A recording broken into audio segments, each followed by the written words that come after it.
there are many members of Bren in towards belong, right? So it only means that I feel like they're going still for, they're going still for a more manpower type of gameplay, if you know what I mean. It's because it's unlike, it's unlike Rising Hope that they kind of split themselves, Yeah. play for peaks. I think right now they just go all the way. Okay. Well, Zaya, it seems that we've been blessed with a long Valorant day. Yet another tech issue. We've been disconnected I from mean, the game, so please practice patience, guys. Please understand that this is beyond our control. So yeah, it's do not something hit us with a caster inevitable. start game. I mean, we would Yeah. love to start the game for you. We want to start the game ourselves, but it is what it Hmm. is. So as we wait for the issues to be resolved, we are going to toss it back to our panelists because they have more to talk about. So let's go.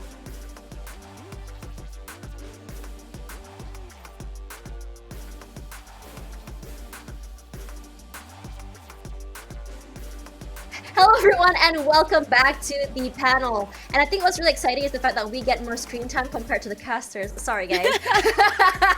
But I'm really excited to talk more about what we can expect from the game. And I'm really liking these sort of like mental games coming in from both teams. I mean, we thought that game one was full of those, the conditioning and the idea, but the fact that Rising Hope is playing the lawnmower game. And I think what's really interesting about how they play the lawnmower game is the fact that even though they lose one, they still want to barge down that same side. Yeah, definitely. But what I noticed, at least for the lawnmower strategy, is that it doesn't really convert to a round win if Aya gets picked off. And I think that's what you mentioned about Bren Victress, right? When Bren Victress will offer these first kill advantages for that round, then RH, they are still knocking on their doors, but they seem so crippled to get these wins. Yes, there are like opportunities for Rising Hope to get these double kills, and even Trix being able to like cover. Like her game sense is really It's on point. She insane, kills right? one on site, and then she knows one will peek off, thereby short, and being able to like almost clutch the round. So I think those are some of the insane plays that we've seen from Rising Hope. But Bren Victress, we saw that the scoreline was at 6-6. We didn't just really get to see what happened during that time, but for sure that was a big response.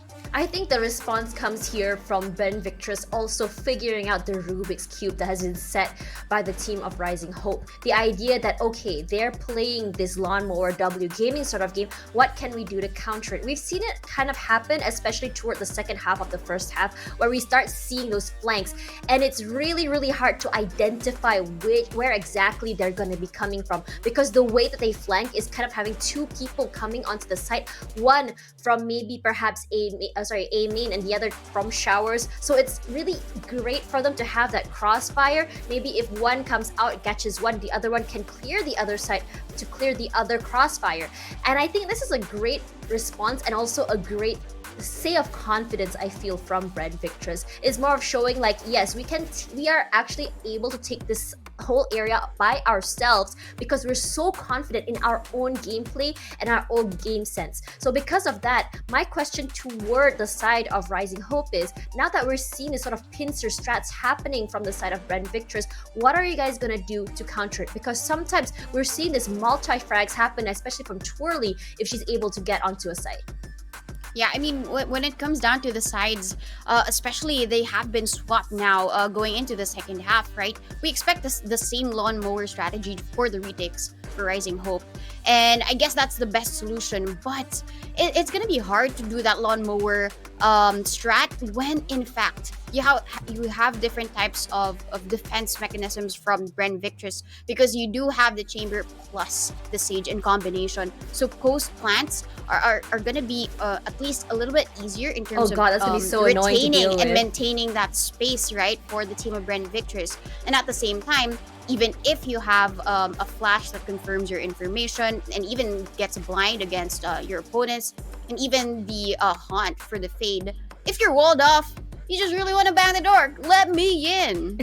I think what's really good about having that fade as well as the sky is the fact that you can clear so much space. If the sage wall was to come down, I think the idea is even if you get one small area, you can already clear so many different corners and areas as well coming onto the side and put the trailblazer over on the other side. The amount of space they're able to take is just phenomenal. So the idea is to oppress the chamber for as much as possible. So this is a very scary situation as a chamber main here, because yes, I was saying that you want to play in front, play the high risk, high reward game, but if you get suppressed, if you get deafened and you have no information, that can spell doom. So how exactly are they going to be rectifying this?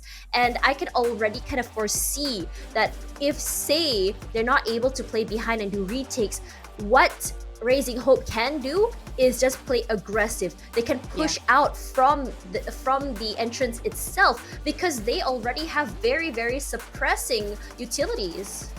Yeah, definitely. And I could see that happening with Aya, right? Pushing forward there in a short together with the Haunt in combination Haunt with the or flashes. even, yes, the flashes. That Yeah, sky the flashes flash from is Hannah. really irritating to deal with. As long as Hannah doesn't flash a team. That's true, that's true. It should be really well executed for that to happen, right? To just really make sure that Bren Victress are stomped and stunned because they didn't really know what to do anymore. And I could expect to see that happening during the pistol round or even during the bonuses. But even if it's not like a gun advantage for Rising Hope, nothing stops them at all. And we saw that earlier on, right? It's just that Bren Victress had to catch up for a little bit. They had to really slow down, be slower to think and be slower to react, and then they had a solution when we get a 6-6. Well, we finally have a solution, or rather a reaction to our technical difficulty. We're gonna be going to a quick break, and when we come back, the second half of Bren Victress versus Rising Hope. This is gonna be a good one. See you later.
We wanna get it crunk in the club, crunk in the club, with a crunk in the club, crunk in the club, crunk in the club, crunk in the club, with a get it crunk with a couple hundred thugs. Crunk in the club, crunk in the club, with a crunk in the club, crunk in the club, crunk in the club, crunk in the club, with a get it crunk with a couple hundred thugs. Everybody round, everybody round, everybody round, everybody round here. Everybody round, everybody round here. Know we getting hype. Everybody round, everybody round, everybody round, everybody round, everybody round here. Know we getting hype.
We wanna get it crunk in the club, crunk in the club, with a crunk in the club, crunk in the club, crunk in the club, crunk in the club, with a get it crunk with a couple hundred thugs.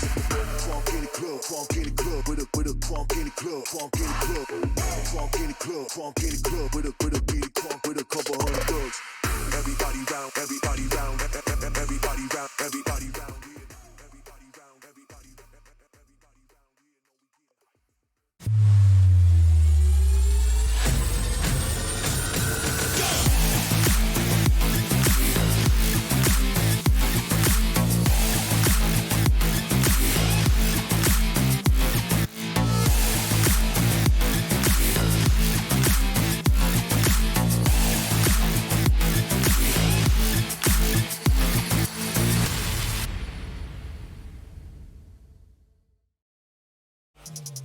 Welcome back, everyone, to VCT Game Changers APAC. I'm Tash Bunny alongside Donut, and we are your panelists for today because now I need you all to take a deep breath.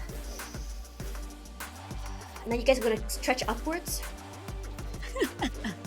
because this is gonna be exciting, okay? Bind, Rising Hope, and Bren Victress, one of the most lawnmower hashtag APAC Rising game we have seen in the last 2 days. Yeah, definitely. And we just saw that, right? I mean, both of these teams, they could be lawnmowers, depending on how they would really play. Wait, hold up. Can we change, instead of a lawnmower, can we be the cat gang? Because Trailblazer is a cat, and so is the Prowler. Yeah, a tiger, you mean? Is a Prowler a cat? Yes, it is! Oh my gosh. I don't know that. I don't know the biology of the Prowler, though. It seems so scary for me to identify that it is a cat. You know, when you look at cats, you just really are in awe of them because whatever they do, it's so adorable. But when a Prowler comes at you, it's not adorable. Okay. What if, for Halloween, what if Valorant decides to put a cute Nyan face on the Prowler? Does that make it better? It might. It might. It might, actually. Now I'm imagining it, but then I'd still scream if that happens, but then I'd scream with a smiling face. That would be weird. Like, one single tear of happiness before you get shot at, right? Regardless, guys, before we go into this cute cat stuff more, because now the second half has happened. Rising Hope, Bren Victress, Bind, let's go! Zia Aura and Sleepy. Alrighty, Okay. ladies and gents, welcome back. I know, it's been a tough day. We're surviving here, so are you. Fighting. All right, we're fighting. Yeah, See, the we're difference fighting. is we don't get to eat cake, right? You guys get to eat cake, so I think you guys have it easier than we do. But Yeah. regardless, we are gonna be continuing into our second half very soon on this first map in the second series of the day between Bren Victress and Rising Hope. I mean, Rising Hope have been doing a phenomenal job entering in the first few rounds, but then Bren Victress, they also did a great job adapting and recovering. So Zaya, I think both teams are really into this map, and so I mean, I'm of excited for the course. second half. I mean, we've seen some dominating fights, of course, with the likes of Rising Hope as well in towards this map. We can For sure. safely say that this is their territory. But of course, for the Victress, they're also not stepping down here as well. The mere fact that they too, not just stats-wise, they do also have a very good record for the likes of Bind. So again, as the panelists have mentioned earlier, this is basically a lawnmower for the side of Rising Hope. But this is where the interest really peaks out for actually almost everyone of us, is the way that they play and be proactive around the map. And I feel like that's what Bren Victress is doing here to counter off that said strategy of Rising Hope. Yeah, I love how active Bren Victress have been in towards the end of the first half, right? They were not allowing Rising Hope to get into position. They were also just expecting the utilities to fly their way, so they took a step back and let the utilities get wasted, and then they get back in. Anyway, it's 6-7. Rising Hope, they've won the pistol round, and therefore now they are the ones defending with superior weaponry. Are they Yes. going to be able to defend against these ultra aggressive moves? Already getting into U-Haul control and the spike plant, and the wall is up. They have to, and that's also a signal for them that the flank is on its way. Not spotting out the chamber, but of course, as I say that, Hannah is there for the insurance policy. Ali and all of the members are just taking them down with only a frenzy to work with. Not so much as Aya cleans up the crew to get their 8th point. And so far, so good for the side of Rising Hope. This is the type of tactic that initially Bren Victress wanted to happen towards their second round in the first half. The problem is they didn't really meet ends, number one. And number two, because basically of how delayed the push was for R8. The delayed push was definitely a pretty good variation on that first half. And in the second half, Rising Hope, obviously this is just a second round, so there's not that much to talk about. But I'm already seeing the comfort level of Aya just moving around on the jet freely, knowing that she has that one ability that can just bail her out from any situation. This is another fast execute towards A. I love it because Twirly, with her explosiveness, should be able to get a kill here, and that she does. With that, U-Haul control, as well as showers, will be taken. And now it's up to the 3 remaining players on the side of Rising Hope. That was very much speed, but then as well for Gwen to try to make things work. And Zinni, very fast on her feet, was able to get that trade up and coming. The Prowlers is there, but denied. So Vision is still intact for both Ivory and Hannah. But this is information, to say the least, for the sides of the Victress right now. So look at this. Look at the crossfire. Beautifully done. I love it how Alexi just baits her self out, her presence out, and just to get those kills up and coming. And Zinni not wanting to get this for any more further. You know what? After I go to city, after I go to my spawn, I just go straight in towards Cubby and go. Cubby. I go straight in towards Lamps and just go in towards Short. And there you go. I would really commend Zinni for being so active in the map. And I also do like it because it influences the other members as well. Yeah. The inspiration is what we call it, right? You're inspired by your teammate to follow through. And so far, Bren Victress there adapting really well. Again, just losing pistols and losing that second anti-eco round, and with a buy round they've managed to pull it right back. But this is a real test here. They have full guns on both sides. They establish presence once again towards Hookah, and then they pull back. Now the onus is on RH. They are taking pretty good deep control towards A short. The first contact is going to be received by the Sky, and so it's going to be up to Aya. Again, comfort of having that dash ability is actually going to come in play right here if Bren Victress actually decides to go for A short. If they do, but right now look at this. Distractions are happening across the floor. Jump shot for Alexi just for safe haven, and right now they are playing across the map, creating presence towards A, check. Now rotating towards B, check. Satcheling in towards the site just to keep it secure. Twirly, check. And now the plant is gonna happen very soon here because it's basically open. They got it for the taking. Orbital strike, not gonna hit anyone.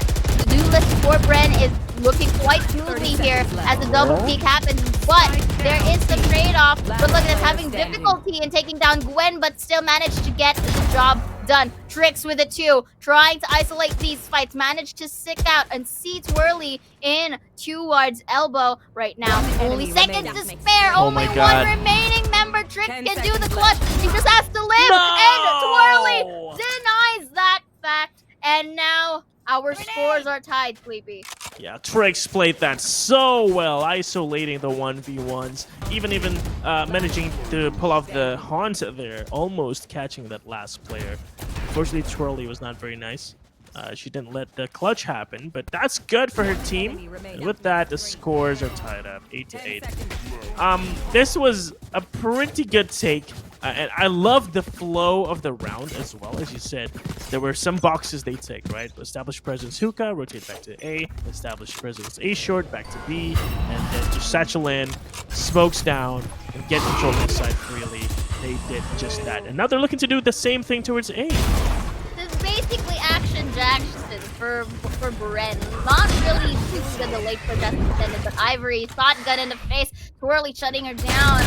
And again for Ali, 2 refrag for her teammate. It's looking pretty good. And again, this is where things go. They're not sticking into one side just because they were able to dwindle down the members of RH. They still went for the rotate because that's where they know that's where they're sure that no one is actually guarding off those entry points. And now it forces the members of Rising Hope to basically rise to this matchup because it's a 2v3 situation. Take note that both Ali and Shirazi already down in the brink of health. Audio cue, and they spot it out onto the sides. Aya with a good control takes one down. There's gonna be another though, but they just have to buy some time. They don't basically need to get these fights, but still Zinni wins off that round. And look at this, already pushing through Tricks with no other options to do.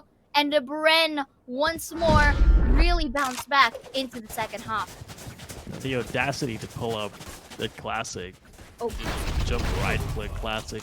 My goodness, this gun, man. yeah. Why? In the face. Why is it free? Because You should be required to buy the upgrade if you the right click classic. Even if it's just costing you 100, I think that's still a pretty decent nerf to the gun. well, But anyway, that's that. So now we look at Bren Victress just taking and running away with this game. They have 2 ultimates. 1 orb away on the other 3, and this means it's going to be easy for Bren Esports to just enter a site, and it's going to be up to Rising Hope as they also have their own ultimates, right? And they have control over showers. They're going to let go of A short. They're going to stack 3 players towards B, but Bren Victress are being so patient, finally showing their faces now. Are they going to be able to get this kill towards the bait? oh, 5 HP. 5 HP in the dream, but then again, it paved the way for the entry point for Bren Victress. Alexi taking Gwen down, so they have no more smokes to work with. Uses the haunt to see anyone in the vicinity. But on the sides, Aya was able to take Ali down before Zinni can go for the refrag, and now it's time for another retake position. Beautiful wall as well from Alexi, and things are going quite well for Bren. Seekers out, went in towards the site, but no true luck. Nightfall again comes down here, but Shirazi, quick on her feet, was able to take Ivory down, takes her clone, but Tricks and the others tries to enter in towards Hoka, and Hannah wall bangs Shirazi in the process, uses the Prowler for bait, and it's only up to Tricks to make things work, but Zinni quick again in towards Belong. Did not leave her spot there, take note. She just basically jiggled, peek, played for time, made sure she's safe, and when goes to show Tricks on the backside, Sleepy. Again, suddenly Bren Victress just switched on, you know? Yeah. Like a light switch, like... Sorry, what was the sound like?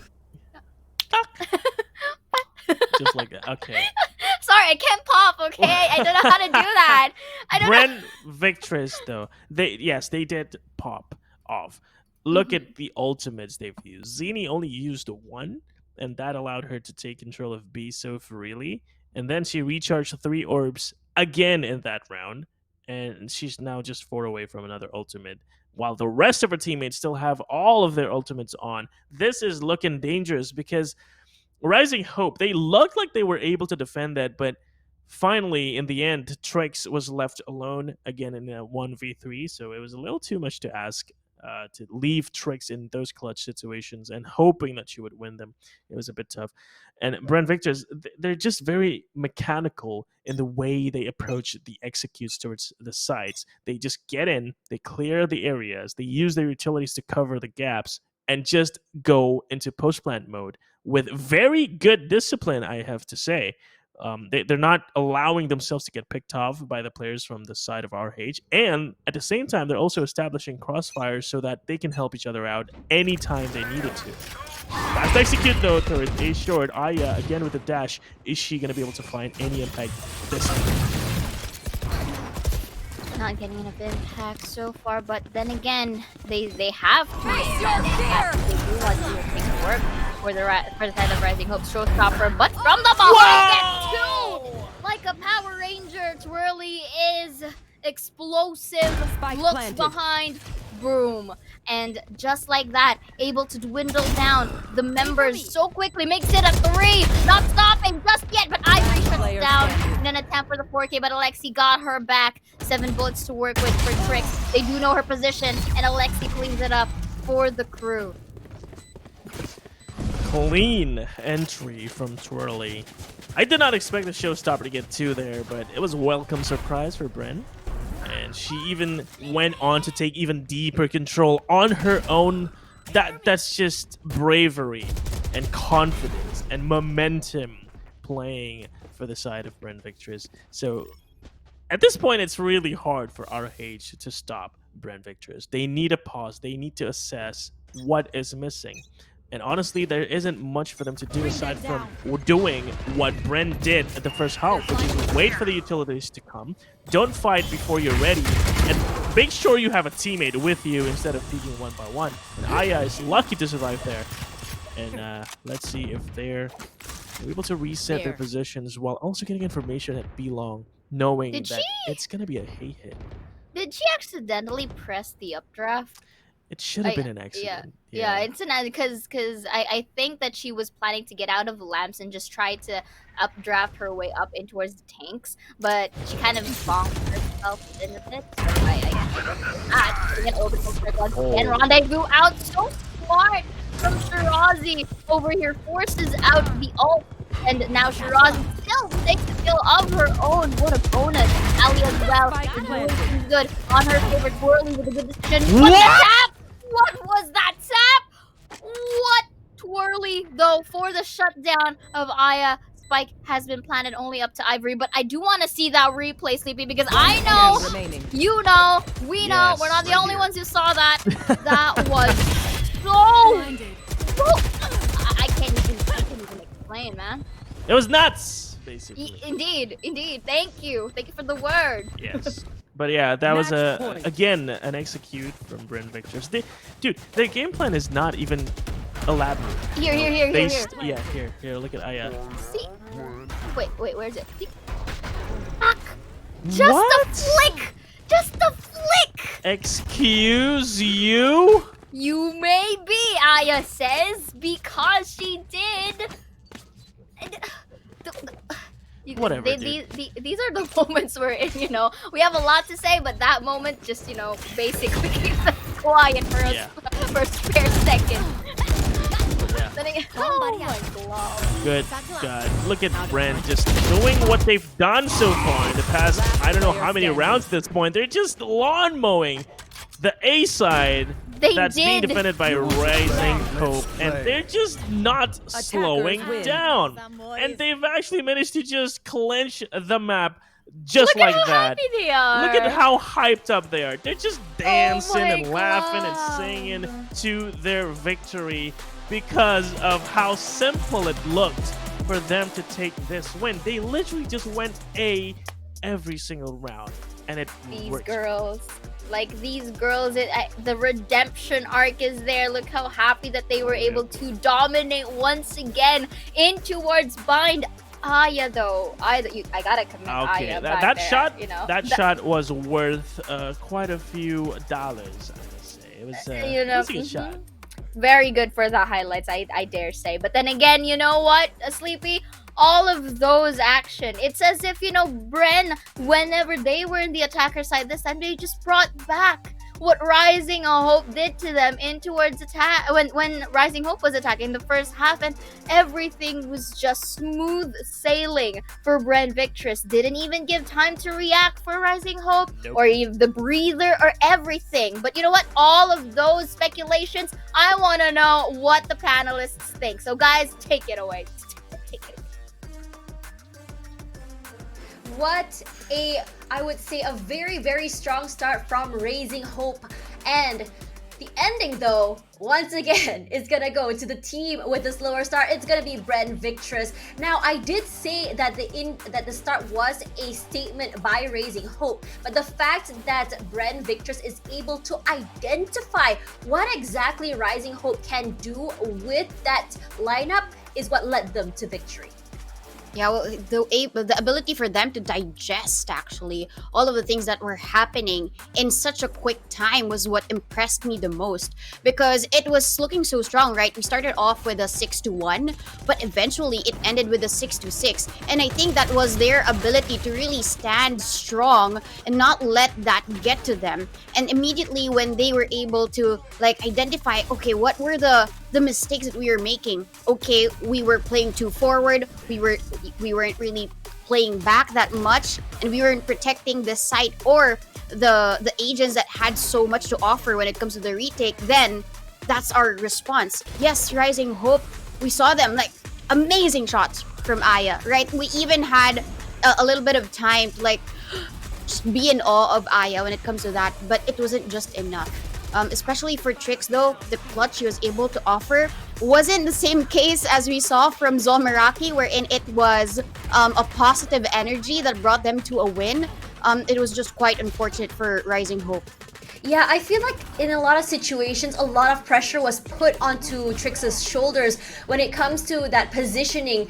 And I think in that situation as well, knowing the fact that that they are being countered that way and not being able to catch up is also another thing in itself. But looking at the stats here for Bren Victress, the fact that Alexi as the Sage is 2012 shows a whole different story in the dynamic as the roles were swapped to the other side. Now, personally, I thought that for defensive side, Raising Hope would be a little bit more, I would say, aggressive and getting those first picks. But what Bren Victress offered was more of a, I would say, a momentum-based sort of play where the more rounds they got, the better they felt, and the better they felt, the more confident they got. And it was to the point that the lawnmower strike coming in from Raising Hope was punished over and over again.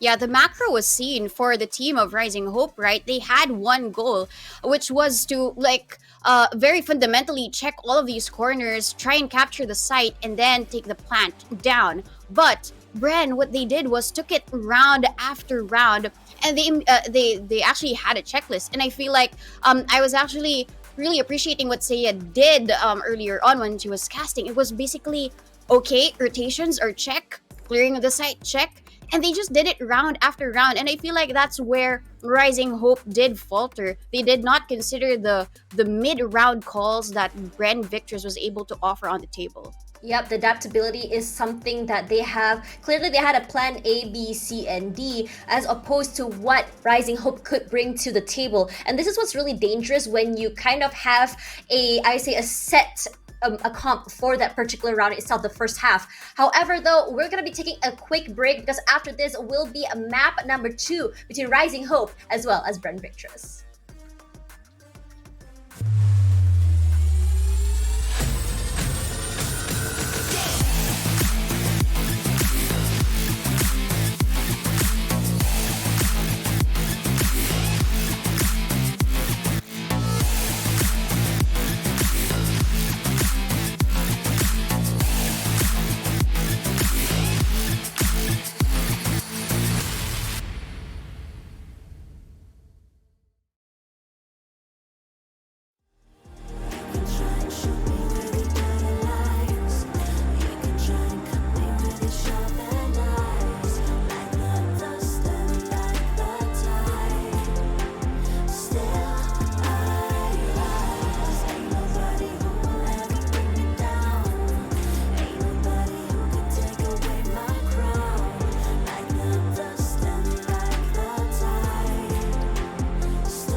We wanna get it crunk in the club, crunk in the club, with a crunk in the club, crunk in the club, crunk in the club, crunk in the club, with a get it crunk with a couple hundred thugs. Crunk in the club, crunk in the club, with a crunk in the club, crunk in the club, crunk in the club, crunk in the club, with a get it crunk with a couple hundred thugs.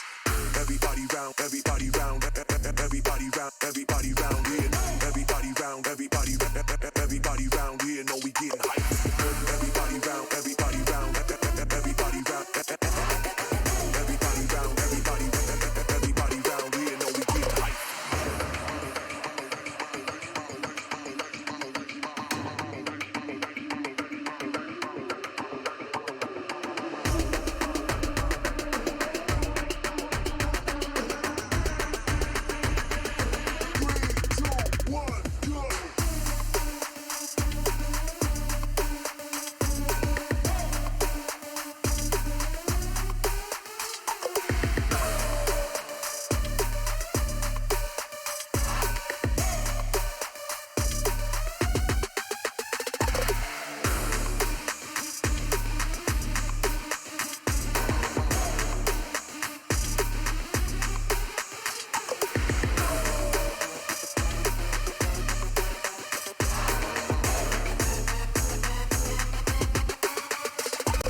wanna get it crunk in the club, crunk in the club, with a crunk in the club, crunk in the club, crunk in the club, crunk in the club, with a get it crunk with a couple hundred thugs.